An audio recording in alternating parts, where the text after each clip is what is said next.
B fit and be healthy ವಿಶೇಷ ಕಾರ್ಯಕ್ರಮಕ್ಕೆ ಸ್ವಾಗತ. ನಾನು ಚೈತ್ರ. ಆರೋಗ್ಯ ಇದ್ದಾಗ ನಮಗೆ ಆರೋಗ್ಯದ ಮಹತ್ವ ಗೊತ್ತಾಗಲ್ಲ, ಆದರೆ ಆರೋಗ್ಯ ಸರಿ ಇಲ್ಲದಿದ್ದಾಗ ಮಾತ್ರ ನಮಗೆ ಆರೋಗ್ಯದ ಮಹತ್ವ ಗೊತ್ತಾಗುತ್ತೆ. ಇನ್ನು ರೋಗ ಬಂದಾಗ ನಮಗೆ ಕಾಣಿಸುತ್ತೆ, ಆದರೆ ಆರೋಗ್ಯ ನಮಗೆ ಕಾಣಿಸಲ್ಲ. ಅದೇ ರೀತಿ ನಾವು ಸಾಕಷ್ಟು ವಿಚಾರನ ಮಾತಾಡಿದ್ವಿ. ಅದ್ರ ಜೊತೆಗೆ ನಾವು ಈ ಕ್ಯಾನ್ಸರ್ನ ಬಗ್ಗೆ ಮಾತನಾಡ್ತಿದ್ವಿ, ಬೇರೆ ಬೇರೆ ಕ್ಯಾನ್ಸರ್ಗಳ ಬಗ್ಗೆ ಮಾತನಾಡಿದ್ವಿ. ಅದೇ ರೀತಿ ಇವತ್ತು ಕೊಲೋನ್ ಅಥವಾ ಕರುಳಿನ ಕ್ಯಾನ್ಸರ್ ಅಂತ ಅಂದರೆ ಏನು, ಆ ಕ್ಯಾನ್ಸರ್ ಯಾಕೆ ಬರುತ್ತೆ ಅನ್ನುವಂಥದ್ರ ಬಗ್ಗೆ ಇವತ್ತು ನಮ್ಮ ಜೊತೆ ಮಾತಾಡಲಿಕ್ಕಿದ್ದಾರೆ ಸೆಲೆಬ್ರಿಟಿ ಫಿಟ್ನೆಸ್ ಹಾಗೂ ನ್ಯೂಟ್ರಿಷನ್ ಎಕ್ಸ್ಪರ್ಟ್ ಆದಂತಹ ವಿಶಾಲ್ ಸಂಜಯ್ ಶಿವಮ್ ಅವರು. ಸರ್, ಕಾರ್ಯಕ್ರಮಕ್ಕೆ ಸ್ವಾಗತ. ಓಕೆ, ನಾವು ಮುಖ್ಯವಾಗಿ ನೋಡ್ತೀವಿ ಇವತ್ತು ಬೇರೆ ಬೇರೆ ಕ್ಯಾನ್ಸರ್ಗಳ ಬಗ್ಗೆ ನಾವು ಮಾತನಾಡ್ತಾ ಬಂದ್ವಿ.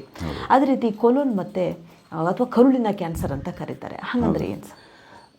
ನೋಡಿ, ಕರುಳಿನ ಕ್ಯಾನ್ಸರ್ ಅಂತಂದರೆ ನಮ್ಮ ದೇಹದಲ್ಲಿ ಜೀರ್ಣಕ್ರಿಯೆ ಅಂತ ಮಾಡೋದಕ್ಕೆ ಇಂಟೆಸ್ಟೈನ್ ಅಂತ ಇದೆ, ಗಟ್ ಅಂತ ಹೇಳ್ತೀವಿ.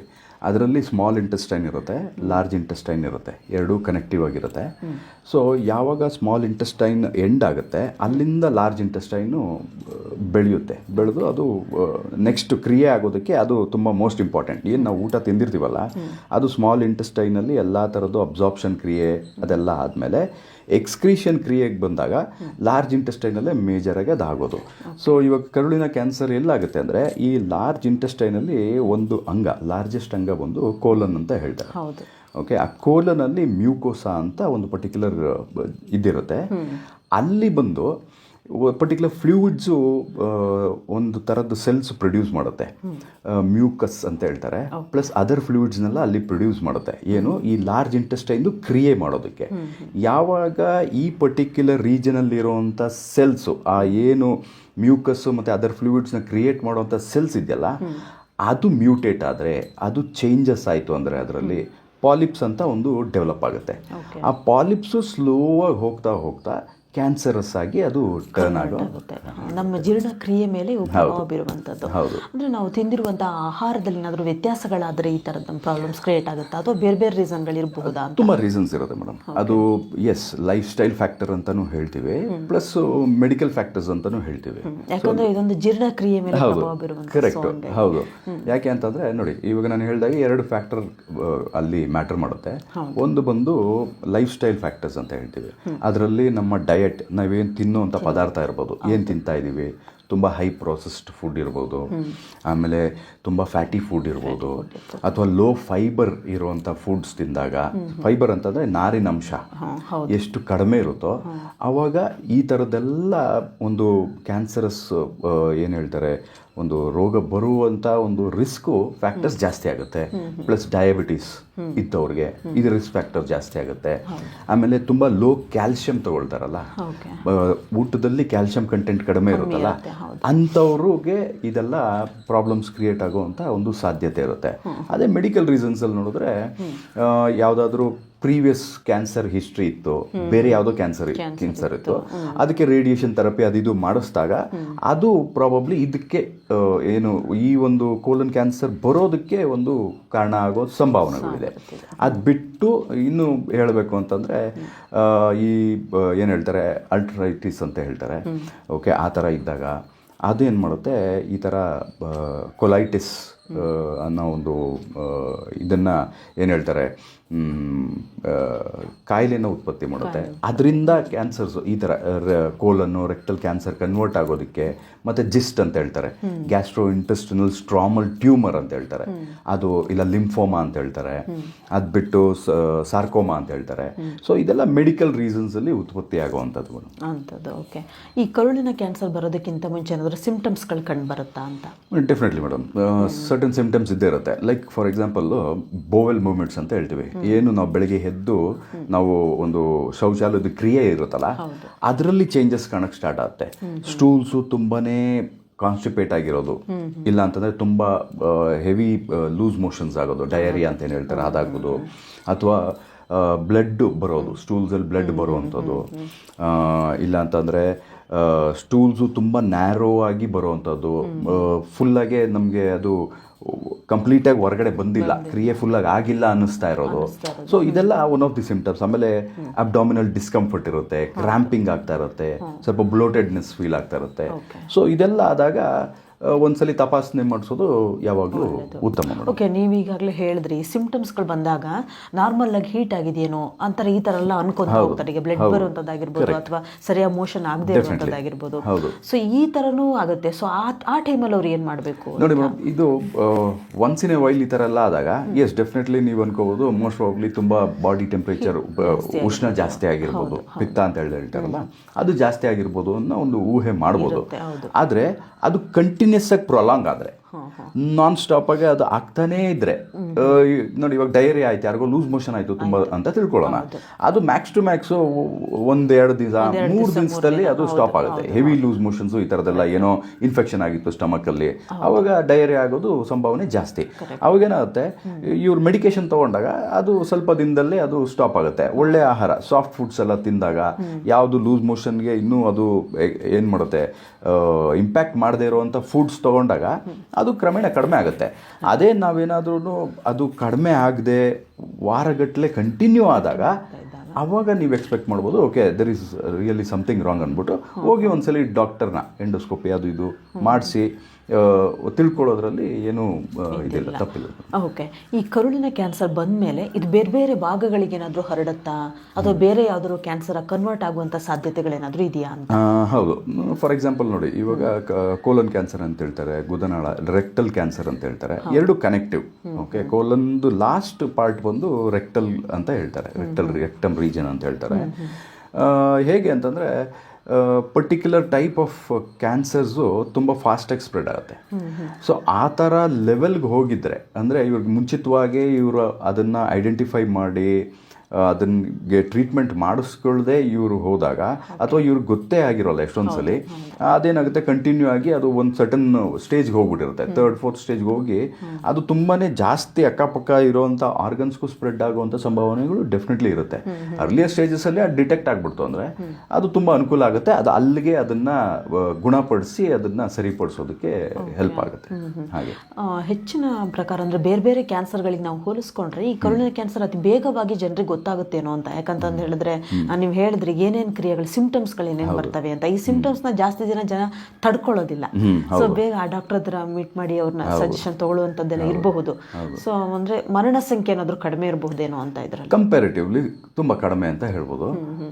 ಆದರೆ ಎಷ್ಟೊಂದು ಸಲ ಏನಂತೆ ಸಿಂಪ್ಟಮ್ಸು, ಈ ಸ್ಟಾರ್ಟಿಂಗ್ ಸಿಂಪ್ಟಮ್ಸ್ ಏನಿದೆಯಲ್ಲ ಅದೆಲ್ಲ ಹೇಗೆ ಅಂತಾರೆ, ಈ ಥರ ಈ ಒಂದು ನಾನು ಹೇಳಿದ್ನಲ್ಲ ಬೋವಲ್ ಮೂಮೆಂಟ್ಸಲ್ಲಿ ಚೇಂಜಸ್ ಆಗಿ ಅದು ಕಂಟಿನ್ಯೂಸ್ ಆಗಿ ತುಂಬ ಪ್ರೊಲಾಂಗ್ ಪೀರಿಯಡಲ್ಲಿ ಇರೋದು, ಪ್ರೊಲಾಂಗ್ ಪೀರಿಯಡಲ್ಲಿ ಅಬ್ಡಾಮಿನಲ್ ಪೇಯ್ನು, ಬ್ಲೋಟಿಂಗ್, ಕ್ರ್ಯಾಂಪಿಂಗು ಇದೆಲ್ಲ ಎಕ್ಸ್ಟೆಂಡ್ ಆದಾಗ ಅವಾಗ ಡೆಫಿನೆಟ್ಲಿ ನೀವು ಅನ್ಬೋದು okay there is something wrong ಅಂತ. ಇಲ್ಲ ಅಂತಂದರೆ ಮೋಸ್ಟ್ ಆಫ್ ದಿ ಟೈಮ್ಸ್ ಅದು ಅಷ್ಟು ಗೊತ್ತಾಗೋದಿಲ್ಲ. ಎಲ್ಲೋ ಒಂದು ಹೊರಗಡೆ ಎಲ್ಲೋ ಹೋಗಿರ್ತೀವಿ, ಎಲ್ಲೋ ಹೊರಗಡೆ ಒಂದು ಆಹಾರ ತಿಂದಿರ್ತೀವಿ, ಅದರಿಂದ ಸ್ಟಮಕ್ ಅಪ್ಸೆಟ್ ಆಗಿರುತ್ತೆ, ಅದ್ರದ್ದು ಒಂದೊಂದ್ಸಲಿ ವೀಕ್, ಒಂದು ವಾರದವರೆಗೂ ಅದು ಪ್ರೊಲಾಂಗ್ ಆಗ್ಬೋದು. ಓಕೆ, ಆದರೆ ಕಂಟಿನ್ಯೂಸ್ ಆಗಿ ಒಂದು ವೀಕ್, 10 days 15 days ಮೇಲೂ ಪ್ರೊಲಾಂಗ್ ಆಯಿತು ಅಂದರೆ ಡೆಫಿನೆಟ್ಲಿ ಅಲ್ಲಿ ತೊಂದರೆ ಇದೆ ಅಂತ ಅರ್ಥ ಮೇಡಮ್. ಈ ಕರುಳಿನ ಕ್ಯಾನ್ಸರ್ ಮತ್ತೆ ಗುದನಾಳದ ಕ್ಯಾನ್ಸರ್ ಇದೆರಡಕ್ಕೇನಾದರೂ ವ್ಯತ್ಯಾಸ ಇದೆಯಾ ಅಂತ? Definitely madam. ಅಂದರೆ ಎರಡದ್ದು ಕ್ರಿಯೆ different. Okay, same intestine, large ಇಂಟೆಸ್ಟೈನ್ದೇ ಇದು ಕನೆಕ್ಟಿವ್ ಆರ್ಗನ್ಸ್ ಆಗಿರೋದ್ರಿಂದ, ಟಿಶ್ಯೂ ಆಗಿರೋದ್ರಿಂದ ಅದರದ್ದೇ ಕ್ರಿಯೆ, ಕೋಲನ್ದೇ ಕ್ರಿಯೆ ಬೇರೆ ಇರುತ್ತೆ, ರೆಕ್ಟಮ್ದೇ ಕ್ರಿಯೆ ಬೇರೆ ಇರುತ್ತೆ. ಸೊ ಹಾಗಾಗಿ ಎರಡರಲ್ಲೂ ಡಿಫ್ರೆನ್ಸ್ ಅಂತೂ ಡೆಫಿನೆಟ್ಲಿ ಇದೆ ಮೇಡಮ್.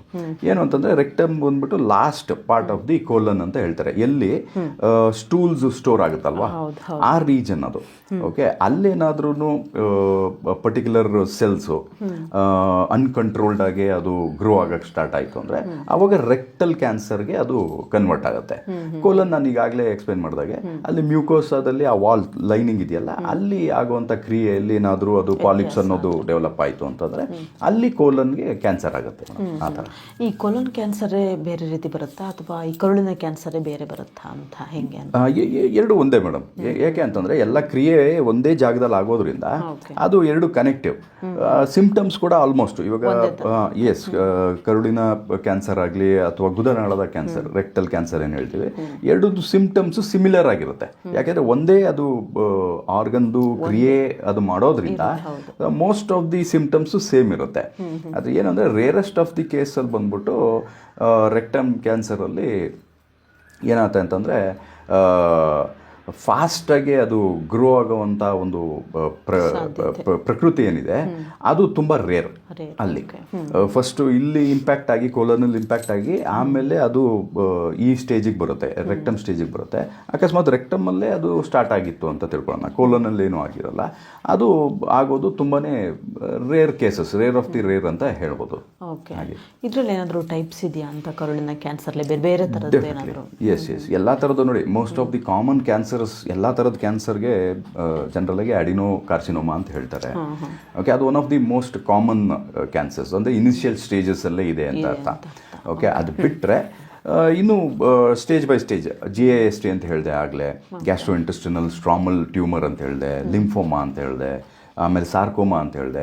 ಇದೆಲ್ಲ ಹೆಂಗೆ ಅಂದರೆ ಡಿಫ್ರೆಂಟ್ ಸ್ಟೇಜಸ್ಗೆ ಹೋದಾಗ ಡಿಫ್ರೆಂಟು ಅದೇನಾಗುತ್ತೆ, ಕ್ಯಾನ್ಸರಸ್ ಸೆಲ್ಸು ಟರ್ನ್ ಔಟ್ ಆಗಿರುತ್ತೆ, ಮ್ಯೂಟೇಟ್ ಆಗಿ ಟರ್ನ್ ಔಟ್ ಆಗಿರುತ್ತೆ, ಬೇರೆ ಬೇರೆ ಥರದ್ದು ಬರುತ್ತೆ. ಓಕೆ, ಇದಕ್ಕೆಲ್ಲ ಬರಲಿಕ್ಕೆ ಕಾರಣಗಳನ್ನು ನೀವು ಕೆಲವೊಂದು ಹೇಳಿದ್ರೆ ಜೀವನ ಶೈಲಿ ಆಗಿರ್ಬೋದು ಅಂತ.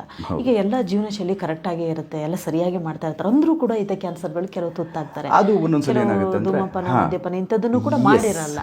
Yes correct. ಒಂದೊಂದ್ಸಲ ಏನಾಗುತ್ತೆ ಅಂತಂದರೆ ಹೆರಿಡಿಟರಿ ಫ್ಯಾಕ್ಟರ್ಸ್ ಅಂತ ಹೇಳ್ತಾರೆ. ಹೌದು, ಅದು ಕುಟುಂಬದ ಇತಿಹಾಸ ಕೂಡ ಇರುತ್ತೆ. ಇಲ್ಲ ಅಂತಂದರೆ ಪ್ರೀವಿಯಸ್ ಯಾವುದೋ ಒಂದು ಕ್ಯಾನ್ಸರ್ ಆಗಿತ್ತು ಅವ್ರಿಗೆ, ಅದ್ರದ್ದು ಫುಲ್ಲಾಗಿ ಅದು ಕ್ಯೂರ್ ಆಗಿರಲಿಲ್ಲ, ಎಲ್ಲೋ ಒಂದು ಅಣುವಷ್ಟು ಇತ್ತು, ಅದು ಬೆಳ್ಕೊಂಡು ಇದಕ್ಕೆ ಟ್ರಾನ್ಸ್ಫರ್ ಆಗಿರ್ಬೋದು. ಇವಾಗ ಸ್ಟಮಕ್ ಕ್ಯಾನ್ಸರ್ ಬಗ್ಗೆ ನಾವು ಎಷ್ಟೊಂದು ಎಪಿಸೋಡ್ಸ್ ಅಲ್ಲಿ ಮಾತಾಡಿದ್ವಿ. ಅದ್ರದ್ದು ಅಕಸ್ಮಾತ್ ಏನಾದ್ರೂ ಟ್ರೀಟ್ಮೆಂಟ್ಸ್ ಎಲ್ಲ ಆಗಿನೂ ಅದೆಲ್ಲೋ ಒಂದು ಸ್ಮಾಲ್ ಆಟಮ್ ಅಷ್ಟು ಅದೇನಾದ್ರು ಜೀವಂತವಾಗಿತ್ತು ಅಂದರೆ ಅದು ಪ್ರಾಬಬ್ಲಿ ಇದಕ್ಕೂ ಏನು ಮಾಡ್ಬೋದು, ಇಂಪ್ಯಾಕ್ಟ್ ಮಾಡ್ಬೋದು. ಅಥವಾ ಅದಕ್ಕೆ ಮಾಡಿರೋಂಥ ರೇಡಿಯೇಷನ್ ಥೆರಪಿ ನಾವು ಅವಾಗಲೇ ಮಾತಾಡಿದ್ವಿ ಮೆಡಿಕಲ್ ಫ್ಯಾಕ್ಟರ್ಸಲ್ಲಿ, ಅದ್ರದ್ದು ಇಂಪ್ಯಾಕ್ಟ್ ಇದಕ್ಕಾಗಿದ್ರೆ ತುಂಬ ಜಾಸ್ತಿ. ಸೊ ಪ್ರಾಬಬ್ಲಿ ಇದರಲ್ಲೂ ಕ್ಯಾನ್ಸರ್ ಆಗುವಂಥ ಸಂಭಾವನೆ. ಈ ಕರುಳಿನ ಕ್ಯಾನ್ಸರ್ ಬಂದರೆ ಈ ಅಪಾಯಕಾರಿಯಾದಂತಹ ಅಂಶಗಳು ಅಂತಂದರೆ ಎಕ್ಸಾಂಪಲ್ ಈಗ ಮಧುಮೇಹ ಇರುತ್ತೆ ಕೆಲವರಿಗೆ, ಇಂಥವು ಇದ್ರ ಮೇಲೆ ಯಾವ ಥರ ಎಫೆಕ್ಟ್ ಬೀಳಬಹುದು ಅಂತ? Definitely madam, one of the major risk factors ಅಂತ ಹೇಳ್ಬೋದು ಡಯಾಬಿಟೀಸ್ ಬಂದು. ಹೇಗೆ ಅಂತಂದರೆ ಈ ಪ್ರೋಸೆಸ್ನ ಫಾಸ್ಟ್ ಮಾಡೋದಕ್ಕೆ ಅದೆಲ್ಲ ಹೆಲ್ಪ್ ಮಾಡುತ್ತೆ ಅಂತ ನಾವು ಹೇಳ್ಬೋದು. ನಾವು ತಿನ್ನುವಂಥ ಆಹಾರ ಇರ್ಬೋದು, ಇವಾಗ ಗೊತ್ತಾದ ಮೇಲೂ ನಾವು ತುಂಬಾ high fatty food, low fibre ಇರುವಂಥ ಫುಡ್ಸು, ಆಮೇಲೆ ಲೋ ಕ್ಯಾಲ್ಶಿಯಂ ಇರುವಂಥ ಫುಡ್ಸ್ ಆಗಲಿ, ಇಂಥವೆಲ್ಲ ನಾವು ಕಂಟಿನ್ಯೂ ಆಗಿ ನಾವು ಅದೇ ಥರದ್ದು ಫುಡ್ ಹ್ಯಾಬಿಟ್ಸ್, ಬ್ಯಾಡ್ ಫುಡ್ ಹ್ಯಾಬಿಟ್ಸ್ ಏನು ಕಾರಣ ಆಯಿತೋ ಇದೆಲ್ಲ ಉತ್ಪತ್ತಿ ಆಗೋದಕ್ಕೆ, ಅದನ್ನು ನಾವು ತಿಳ್ಕೊಳ್ಳದೆ ನಾವು ಅದನ್ನೇ ಕಂಟಿನ್ಯೂ ಮಾಡ್ಕೊಂಡು ಹೋದರೆ ಎಸ್ ಡೆಫಿನೆಟ್ಲಿ ಇದು ಡೇಂಜರಸ್ ಫ್ಯಾಕ್ಟರ್ಸ್ಗೆ ಅದು ಕನ್ವರ್ಟ್ ಆಗೇ ಇರುತ್ತೆ. ಅದು ಇನಿಷಿಯಲ್ ಸ್ಟೇಜಸಲ್ಲೇ ಪತ್ತೆ ಆಗಿಬಿಟ್ರೆ ಅದು ಅನುಕೂಲ ಮಾಡ್ಕೊಳ್ಳುತ್ತೆ. ಯಾಕಂದರೆ ಡಾಕ್ಟರ್ಸು ಸರ್ಟನ್ ಫುಡ್ ಹ್ಯಾಬಿಟ್ಸ್ನ ಅವರು ಹೇಳ್ತಾರೆ ಈ ಥರ ಎಲ್ಲ ಚೇಂಜ್ ಮಾಡ್ಕೋಬೇಕು ಅಂತ. ಪ್ರಾಪರ್ ನ್ಯೂಟ್ರಿಷನಿಸ್ಟು ಇವ್ರ ಹತ್ರ ಎಲ್ಲ ಅವ್ರು ಕನ್ಸಲ್ಟ್ ಮಾಡಿದಾಗ ಏನಾಗುತ್ತೆ, ಅವರು ಡಾಕ್ಟರ್ಸ್ದು ಏನು ಟ್ರೀಟ್ಮೆಂಟ್ಸ್ ನಡೀತಾ ಇದೆಯೋ ಅದಕ್ಕೆ ಅನುಗುಣವಾಗಿ ಅವ್ರದ್ದು ನ್ಯೂಟ್ರಿಷನ್ನ ಪ್ಲ್ಯಾನ್ ಮಾಡಿಕೊಡ್ತಾರೆ. ಸೊ ದಟ್ ಏನಾಗಿದೆಯೋ ಕ್ರಿಯೆ, ಈಗಾಗಲೇ ಕೆಟ್ಟ ಕ್ರಿಯೆ ಏನಾಗಿದೆಯೋ ಅದನ್ನು ಸ್ಟಾಪ್ ಮಾಡೋದಕ್ಕೆ ಪ್ಲಸ್ ಅದನ್ನ ಕಂಪ್ಲೀಟಾಗಿ ಗುಣ ಮಾಡೋದಕ್ಕೂ ಫುಡ್ ಹೆಲ್ಪ್ ಮಾಡುತ್ತೆ. ಸೊ ಹಾಗೆ ಈ ಥರದ್ದೆಲ್ಲ ನೋಡಿಕೊಂಡು ಮಾಡಿದಾಗ ಈ ಥರದೊಂದು ಡೇಂಜರಸ್ ಆಸ್ಪೆಕ್ಟ್ಸ್ ಯಾವುದೂ ಬರೋದಕ್ಕೆ ಚಾನ್ಸ್ ಇರಲ್ಲ. ಯಾವಾಗ ಅದ್ರ ಮೇಲೆ ಗಮನ ಇರಲ್ಲ, ಬರೀ ನಾನು ಟ್ರೀಟ್ಮೆಂಟ್ ಮೇಲೆ ನಾನು ಫೋಕಸ್ ಮಾಡ್ತೀನಿ ಅಂತ ಅಂದಾಗ ಅದು ತುಂಬ ಕಷ್ಟ ಆಗ್ತದೆ. ಈಗ ಕೆಲವರಿಗೆ ಮಧುಮೇಹ ಅಥವಾ ಬೇರೆ ಬೇರೆ ಯಾವುದೋ ಒಂದು ಪ್ರಾಬ್ಲಮ್ಸ್ಗಳು ಇರಲ್ಲ, ಅಂಥವ್ರಿಗೆ ಬಂದಾಗ ಅಥವಾ ಇಂಥದ್ದು ಇರೋರಿಗೆ ಬಂದಾಗ ಅವರಿಬ್ಬರ ನಡುವೆ ಏನು ವ್ಯತ್ಯಾಸ, ಮತ್ತು ಯಾವ ರೀತಿ ಅದು ಚಿಕಿತ್ಸೆ ಮೂಲಕ ಅವ್ರು ಗುಣಪಡಿಸ್ಬೋದು? ಇದು ಯಾವ್ದು ಬೇಗ ಕ್ಯೂರ್ ಆಗುತ್ತೆ, ಯಾವುದು ನಿಧಾನವಾಗಿ ಕ್ಯೂರ್ ಆಗುತ್ತೆ ಅಂತ? ಓಕೆ ನೋಡಿ, ಇವಾಗ ಅಕಸ್ಮಾತ್ ಯಾರಿಗಾರು ಒಂದು ಮೆಡಿಕಲ್ ಕಂಡೀಷನ್ಸ್ ಇದೆ ಅಂತ ತಿಳ್ಕೊಳ್ಳೋಣ. ಓಕೆ, ಅಂಥವ್ರಿಗೆ ಏನಾಗುತ್ತೆ ಅಂತಂದರೆ ಗುಣಪಡಿಸುವಂಥ ಕ್ರಿಯೆ ಸ್ವಲ್ಪ ನಿಧಾನ ಆಗ್ಬೋದು.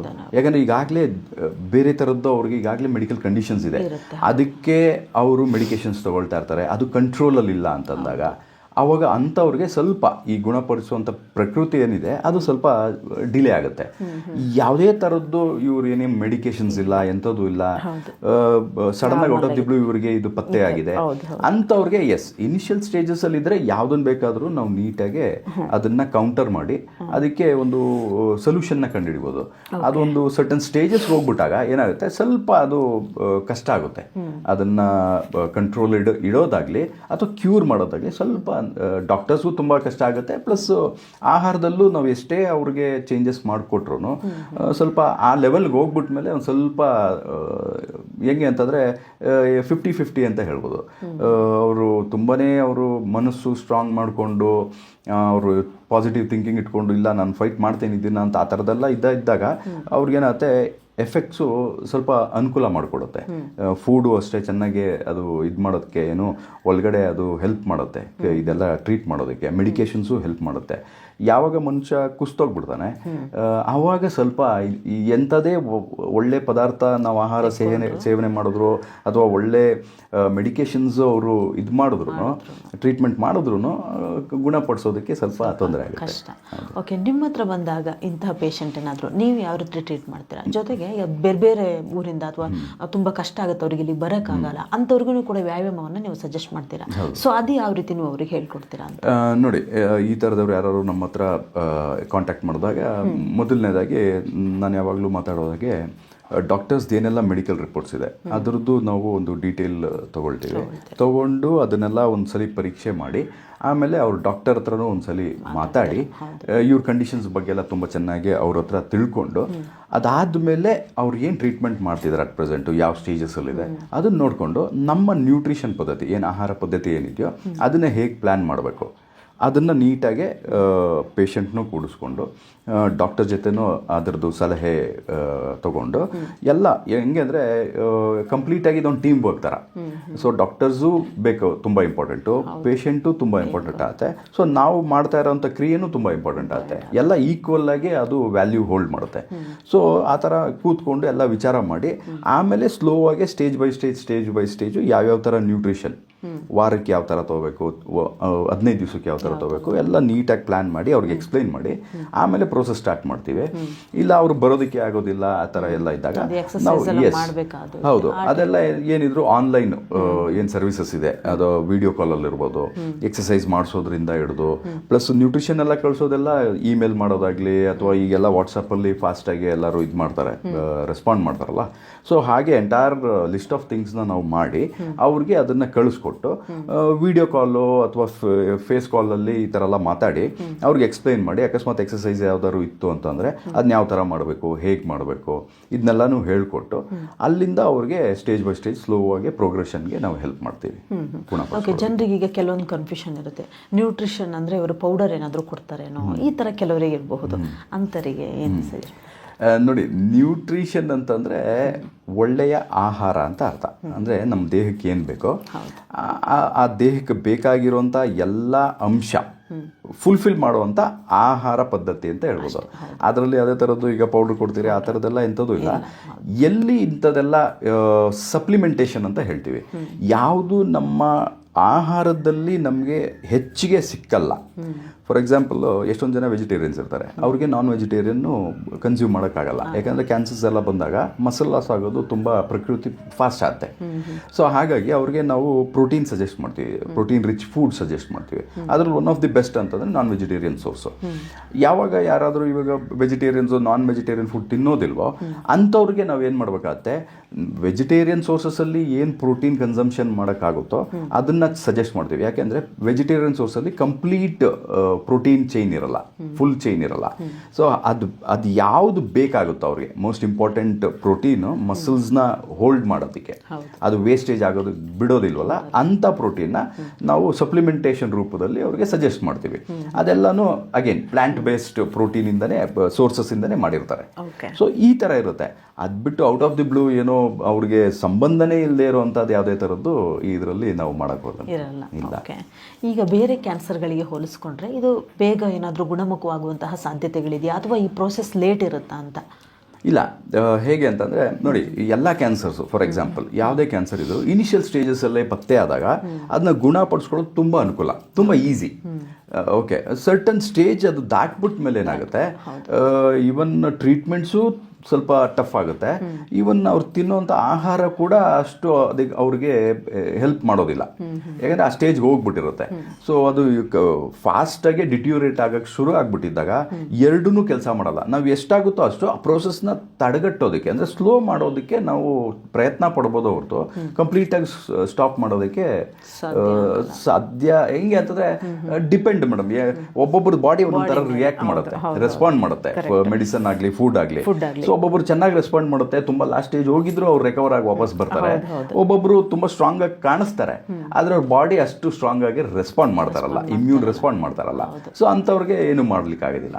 ಹಾಗೆ depending on individual person body ಹೇಗೆ ರೆಸ್ಪಾಂಡ್ ಮಾಡುತ್ತೋ ಅದಕ್ಕೆ ಅನುಗುಣವಾಗಿ ನಾವು ಎಷ್ಟಾಗುತ್ತೋ ಅಷ್ಟು ನಮ್ಮ ಕಡೆಯಿಂದ ಆಹಾರದಲ್ಲಿ ಚೇಂಜಸ್ ಮಾಡೋದಾಗ್ಲಿ, ಒಂದು ಫಿಸಿಕಲ್ ಆಕ್ಟಿವಿಟಿ ಇನ್ವಾಲ್ವ್ ಮಾಡೋದಾಗ್ಲಿ, ಏನ್ ಮಾಡಬೇಕು ಏನ್ ಮಾಡಬಾರ್ದು ನೀವು ರುಟೀನಲ್ಲಿ, ಡೈಲಿ ರುಟೀನಲ್ಲಿ ಅಂಥದ್ನ ಹೇಳೋದಾಗ್ಲಿ, ಆದಷ್ಟು ನಾವು ಇದ್ರ ಮೇಲೆ ಫೋಕಸ್ ಜಾಸ್ತಿ ಮಾಡ್ತೀವಿ. ಇದನ್ನ ಗುಣಪಡಿಸ್ಲಿಕ್ಕಿರುವಂತಹ ಚಿಕಿತ್ಸೆಗಳೆಲ್ಲ ಯಾವ ರೀತಿ ಇರುತ್ತೆ ಅಂತ? ಮೋಸ್ಟ್ ಆಫ್ ದಿ ಕ್ಯಾನ್ಸರ್ಸ್ಗೆ ಜನರಲಿ ಸರ್ಜರಿ ಇರುತ್ತೆ, ಫಸ್ಟ್ ಸ್ಟೇಜಲ್ಲಿ ಅದು ಬರುತ್ತೆ. ಓಕೆ, ಅದಾದ್ಮೇಲೆ ನೆಕ್ಸ್ಟ್ ಕೀಮೋಥೆರಪಿ ಬರುತ್ತೆ, ಅದಾದ್ಮೇಲೆ ಟಾರ್ಗೆಟೆಡ್ ಥೆರಪಿ ಅಂತ ಇದೆ, ಇಮ್ಯುನೋಥೆರಪಿ ಅಂತ ಇದೆ. ಸೊ ಹೀಗೆ ಒಂದೊಂದೇ ಸ್ಟೇಜ್ ಬೈ ಸ್ಟೇಜ್, ಯಾವ ಸ್ಟೇಜ್ಗೆ ಆ ಕ್ಯಾನ್ಸರ್ ಹೋಗಿದೆಯೋ ಆ ಸ್ಟೇಜ್ಗೆ ಅನುಗುಣವಾಗಿ ಟ್ರೀಟ್ಮೆಂಟ್ ಮಾಡಿಸ್ಬೇಕಾಗತ್ತೆ. ಅದಕ್ಕೆ ತಕ್ಕನಾಗೆ ಅವ್ರು ಮೆಡಿಕೇಶನ್ಸ್, ಡಾಕ್ಟರ್ಸ್ ಏನು ಮೆಡಿಕೇಶನ್ಸ್ ಕೊಡ್ತಾರೆ ಆ ಮೆಡಿಕೇಶನ್ಸ್ಗೆ ಅದಕ್ಕೆ ತಕ್ಕನಾಗೆ ಫುಡ್ ಏನು ತಗೋಬೇಕು ಎರಡನ್ನೂ ಕ್ಲಬ್ ಮಾಡಿ ಅವ್ರಿಗೆ ಇದು ಮಾಡ್ತೀವಿ ಮೇಡಮ್, ಹೇಳ್ಕೊಡ್ತೀವಿ. ಅಂದ್ರೆ ಸಂಪೂರ್ಣವಾಗಿ ಇದನ್ನ ಗುಣಪಡಿಸ್ಲಿಕ್ಕೂ ಸಾಧ್ಯ ಇದೆ? ಡೆಫಿನೆಟ್ಲಿ ಇದೆ, ಇಲ್ಲ ಅಂತಿಲ್ಲ. ಅದೇ ಹೇಳ್ದಲ್ಲ, ಎಷ್ಟೊಂದು ಜನದ ಬಾಡಿ ತುಂಬ ಚೆನ್ನಾಗಿ ರೆಸ್ಪಾಂಡ್ ಮಾಡಿದ್ರೆ ಫೋರ್ತ್ ಸ್ಟೇಜ್ ಏನು ಲಾಸ್ಟ್ ಸ್ಟೇಜ್ ಇದೆಯೋ ಅದರಿಂದನೂ ಅವರು ವಾಪಸ್ ಗುಣಪಡಿಸ್ಕೊಂಡು ವಾಪಸ್ ಬಂದಿರೋವಂಥ ಕೇಸಸ್ ತುಂಬ ಇದೆ. ಆದರೆ ಅದೇ ಹೇಳ್ದಲ್ಲ, ಮೆಂಟಲ್ ಸ್ಟ್ರೆಂತ್ ಏನು ಹೇಳ್ತೀರಿ, ವಿಲ್ ಪವರ್, ಅದೆಲ್ಲ ತುಂಬ ವೀಕ್ ಇದ್ದಾಗ ಏನತ್ತೆ, ನಾವು ತಿನ್ನೋಂಥ ಆಹಾರನೂ ಅಷ್ಟೇ, ಮೆಡಿಕೇಶನ್ ಅಷ್ಟೇ ತುಂಬ ಕಷ್ಟ ಆಗುತ್ತೆ. ಅದು ಕ್ಯಾನ್ಸರ್ ಬಂತು ಅಂತ ಕುಗ್ಗೋಗ್ತಾರೆ ಮೋಸ್ಟ್ ಆಫ್ ದಿ ಪೀಪಲ್. ಹೆಂಗೆ ಅಂದರೆ ಸೈಕಾಲಜಿಕಲಿ ಅವರು ಹಿಂಗೆ ವೀಕ್ ಆಗ್ತಾರೆ. ಸೊ ಅದ್ರ ಜೊತೆಲಿ ಮನೆಯವ್ರ ಸಪೋರ್ಟ್ ಕೂಡ ತುಂಬ ಚೆನ್ನಾಗಿತ್ತು ಅಂತ ಅಂದಾಗ ಒಂದು ವ್ಯಕ್ತಿಗೆ ಹುಮ್ಮಸ್ ಬರುತ್ತೆ, ಅವ್ರಿಗೆ ಆಟೋಮೆಟಿಕ್ಕಾಗಿ ಅವ್ರಿಗೂ ಒಂದು ತಾಕತ್ತು ಒಳಗಡೆ ಬರುತ್ತೆ. ಇಲ್ಲ, ನಾನು ಫೈಟ್ ಮಾಡ್ತೀನಿ, ಏನಾದ್ರು ಆಗಲಿ ಪರವಾಗಿಲ್ಲ, ಏನೋ ಆಗೋದಾಯಿತು ನಮ್ಗೆ ಗೊತ್ತಾಗಲಿಲ್ಲ, ಅಟ್ಲೀಸ್ಟ್ ಈಗಾದರೂ ನಾನು ಫೈಟ್ ಮಾಡಿ ನನ್ನ ಎಂಟೈರ್ ಜೀವನ ಶೈಲಿ ನಾನು ಚೇಂಜ್ ಮಾಡ್ಕೊಳ್ತೀನಿ ಅನ್ನೋ ಒಂದು ಉತ್ಸಾಹ ಬರುತ್ತೆ. ಮನೆಯಲ್ಲೂ ಅವ್ರಿಗೆ ಸಪೋರ್ಟ್ ಇಲ್ಲ ಪಾಪ, ಹೊರಗಡೆನೂ ಸಪೋರ್ಟ್ ಇಲ್ಲ, ಡಾಕ್ಟರ್ಸು ಏನು ಜಾಸ್ತಿ ಅವ್ರಿಗೆ ಇದು ಮಾಡೋಕ್ಕಾಗ್ತಾ ಇಲ್ಲ ಅಂದಾಗ ಅವಾಗ ಆಟೋಮೆಟಿಕ್ಕಾಗಿ ಮನುಷ್ಯ ಕುಗ್ಗೋದು ಜಾಸ್ತಿ. ಈ ಕರುಳಿನ ಕ್ಯಾನ್ಸರ್ನಲ್ಲಿ ನೀವು ವಿಧಗಳನ್ನು ಹೇಳಿದ್ರಿ, ಅದರಲ್ಲಿ ತುಂಬ ಡೇಂಜರಸ್ ಯಾವುದು ಅಂತ? ಅದೇ ಸಾರ್ಕೋಮಾ ಅಂತ ಹೇಳ್ತೀವಲ್ಲ, ಅದು ಲಾಸ್ಟು ಅಂದರೆ ಫಾಸ್ಟಾಗಿ ಸ್ಪ್ರೆಡ್ ಆಗುತ್ತೆ, ತುಂಬ ಫಾಸ್ಟಾಗಿ ಸ್ಪ್ರೆಡ್ ಆಗೋವಂಥ ಒಂದು ಸ್ಟೇಜ್ ಅದು. ಸೊ ಆ ಸ್ಟೇಜ್ ಹೋಯ್ತು ಅಂದರೆ ಸ್ಟೇಜಲ್ಲೇ ಆ ಕ್ಯಾನ್ಸರ್ ಬರುತ್ತಾ ಅಂತ? ಈಗ ಲಾಸ್ಟ್ ಸ್ಟೇಜಲ್ಲಿ ಇದ್ದಾಗ ಮಾತ್ರ? ಹೌದು, ಯಾಕೆಂದರೆ ನೋಡಿ, ಇನಿಷಿಯಲ್ ನಾನು ಹೇಳಿದಾಗೆ ತುಂಬ ಜನಕ್ಕೆ ಇನಿಷಿಯಲ್ ಸ್ಟೇಜಸಲ್ಲಿ ಅದನ್ನ ಐಡೆಂಟಿಫೈ ಮಾಡೋದಕ್ಕೆ ಆಗಿರಲ್ಲ, ಸ್ಕ್ರೀನಿಂಗ್ ಮಾಡಿಸಿರಲ್ಲ, ಕೊಲೊನೋಸ್ಕೋಪಿ ಮಾಡಿ ಪತ್ತೆ ಹಚ್ಚಿರಲ್ಲ. ಸೊ ಎಷ್ಟೊಂದು ಸಲ ಸಿಂಪ್ಟಮ್ಸ್ ನಾವು ಆಗಲೇ ಮುಂಚಿತವಾಗಿ ಮಾತಾಡಿದಾಗೆ ನಾರ್ಮಲ್ ಸಿಂಪ್ಟಮ್ಸ್ ಅನ್ಕೊಂಡು ಪಾಪ ಅವರು ಕಂಟಿನ್ಯೂ ಮಾಡ್ತಾ ಇರ್ತಾರೆ. ಮೋಸ್ಟ್ ಪ್ರಾಬ್ಲಿ ನಾನು ತಿಂದಿರೋದ್ರಲ್ಲಿ ಏನೋ ವ್ಯತ್ಯಾಸ ಇದೆ ಆ ಥರ ಅಂದ್ಕೊಂಡು ಯಾರೋ ಒಂದು ವ್ಯಕ್ತಿ ಅವರು ಯಾವಾಗಲೂ ಅವ್ರ ಆಹಾರ ಅಟ್ಲೀಸ್ಟ್ ಒಂದು ಸಲ 2 ಸಲ ಹೊರಗೆ ತಿನ್ನೋಂಥ ಒಂದು ಪ್ರವೃತ್ತಿ ಇತ್ತು ಅವ್ರ ಕೆಲಸದ ಒಂದು ಇದ್ರ ಮೇಲೆ. ತುಂಬ ಟ್ರಾವೆಲಿಂಗ್ ಅಲ್ಲಿ ಇರ್ತಾರೆ ಅಂತ ತಿಳ್ಕೊಳ್ಳೋಣ, ಅವರು ಎಲ್ಲ ಕ್ಯಾರಿ ಮಾಡೋದಕ್ಕಾಗೋದಿಲ್ಲ. ಎಲ್ಲೋ ಒಂದು ಆಫೀಸಲ್ಲಿ ಕೂತ್ಕೊಳ್ತಾರೆ ಅಂದಾಗ ಮನೆಯಿಂದ ಅವ್ರು ಏನು ಮಾಡ್ತಾರೆ, ಆಹಾರ ಕ್ಯಾರಿ ಮಾಡಿ ಅವರು ಅದನ್ನಲ್ಲಿ ಮಧ್ಯಾಹ್ನ ಲಂಚ್ ಇರ್ಬೋದು, ಸಾಯಂಕಾಲ ಎಲ್ಲೋ ಚಿಕ್ಕದಾಗೆ ಒಂದು ಸ್ಮಾಲ್ ಸ್ನ್ಯಾಕ್ ಅದು ಇದೆಲ್ಲ ಕ್ಯಾರಿ ಮಾಡಿ ತಿನ್ಬೋದು. ಯಾರು ತುಂಬ ಟ್ರಾವೆಲಿಂಗಲ್ಲಿ ಇರ್ತಾರಲ್ಲ ಅಂಥವ್ರಿಗೆ ಪಾಪ ಆಪ್ಷನ್ ಇಲ್ಲ, ಮನೆ ಫುಡ್ ತಿನ್ನೋವಂಥ ಆಪ್ಷನ್ ಇಲ್ವಲ್ಲ. ಸೊ ಅವರು ಹೊರಗಡೆ ತಿನ್ನೋದ್ರಿಂದ ಏನಾಗುತ್ತೆ, 2-3 ಡಿಫ್ರೆಂಟು ಮೀಲ್ಸ್ ಅವ್ರು ಹೊರಗಡೆ ತಿಂದಾಗ ಈ ಥರದ್ದು ರಿಸ್ಕ್ ಫ್ಯಾಕ್ಟರ್ಸು ತುಂಬ ಜಾಸ್ತಿ ಆಗುತ್ತೆ. ಸೊ ಅಂಥವ್ರಿಗೆ ಆ್ಯಕ್ಚುಲಿ ಸ್ವಲ್ಪ ಕಷ್ಟ ಆಗುತ್ತೆ. ಹಾಗೆ ಅಂಥವ್ರು ಸ್ವಲ್ಪ ಈ ಥರದ್ದೆಲ್ಲ ಏನಾದ್ರು ಆಯಿತು ಅಂತಂದರೆ ಅವ್ರು ಗುಣಪಡಿಸ್ಕೊಳ್ಳೋದಕ್ಕೂ ಸ್ವಲ್ಪ ಅವರು ಜಾಸ್ತಿ ಫೈಟ್ ಮಾಡಬೇಕಾಗತ್ತೆ. ಕಾಮನ್ ಅದರ್ ಪರ್ಸನ್ಸ್ಗಿನ್ನ ಇವರು ಸ್ವಲ್ಪ ಜಾಸ್ತಿ ಫೈಟ್ ಮಾಡಬೇಕಾಗತ್ತೆ. ಹಾಗೆ ಓಕೆ, ಸುಮಾರು ವಿಚಾರಗಳನ್ನು ಹೇಳಿದ್ರೆ ಸರಿ. ಕರುಳಿನ ಕ್ಯಾನ್ಸರ್ನ ಬಗ್ಗೆ, ಯಾಕಂದರೆ ನಮ್ಮ ಜೀರ್ಣಕ್ರಿಯೆ ಮೇಲೆ ಪ್ರಭಾವ ಬೀರುವಂತಹ ಒಂದು ಕ್ಯಾನ್ಸರ್ ಇದು. ಬೇರೆ ಕ್ಯಾನ್ಸರ್ಗಳಿಗೆ ಹೋಲಿಸ್ಕೊಂಡ್ರೆ ಇದು ಕೂಡ ಒಂದು ಡಿಫ್ರೆಂಟ್ ಆದಂತಹ ಒಂದು ಕ್ಯಾನ್ಸರ್. ಹೆಂಗೆ ಬರುತ್ತೆ ಮತ್ತು ಯಾವ ರೀತಿ ನಮ್ಮ ಜೀವನ ಶೈಲಿಯನ್ನು ಬದಲಾಯಿಸ್ಕೊಳ್ಬೇಕು ಅನ್ನೋದ್ರ ಬಗ್ಗೆ. ಧನ್ಯವಾದಗಳು ಸರ್. Thank you. ಎಸ್ ವೀಕ್ಷಕರು, ಈಗಾಗಲೇ ನೀವು ನೋಡಿದ್ರಲ್ಲ, ಈ ಕರುಳಿನ ಕ್ಯಾನ್ಸರ್ ಅನ್ನುವಂಥದ್ದು ನಮ್ಮ ಜೀರ್ಣಕ್ರಿಯೆಯ ಅತ್ಯಂತ ಅಂತಿಮವಾದಂತಹ ಭಾಗ ನಾವು ದೊಡ್ಡ ಕರುಳು ಅಂತ ಹೇಳ್ತೀವಿ. ಆ ಒಂದು ಕ್ಯಾನ್ಸರ್, ಈ ಭಾಗದಲ್ಲಿ ಆಗುವಂತಹ ಒಂದು ಕ್ಯಾನ್ಸರ್ಗೆ ಕರುಳಿನ ಕ್ಯಾನ್ಸರ್ ಅಂತ ಕರೀತಾರೆ. ಸೊ ನಮ್ಮ ಜೀವನ ಶೈಲಿ ಆಗಿರ್ಬೋದು, ನಮ್ಮ ಬ್ಯಾಡ್ ಹ್ಯಾಬಿಟ್ಸ್ ಆಗಿರ್ಬೋದು, ಸೊ ಇವೆಲ್ಲವೂ ಕೂಡ ಈ ಕರುಳಿನ ಕ್ಯಾನ್ಸರ್ ಬರೋದಕ್ಕೆ ಮುಖ್ಯವಾದಂತಹ ಕಾರಣ ಆಗುತ್ತೆ. ಹಾಗಾಗಿ ನಮ್ಮ ಆರೋಗ್ಯವನ್ನು ಇವತ್ತು ನಮ್ಮ ಕೈಯಲ್ಲೇ ಇಟ್ಕೊಂಡ್ರೆ ಉತ್ತಮವಾದಂತಹ ಜೀವನವನ್ನು ನಾವು ಸಾಗಿಸಲಿಕ್ಕೆ ಸಾಧ್ಯ ಆಗುತ್ತೆ.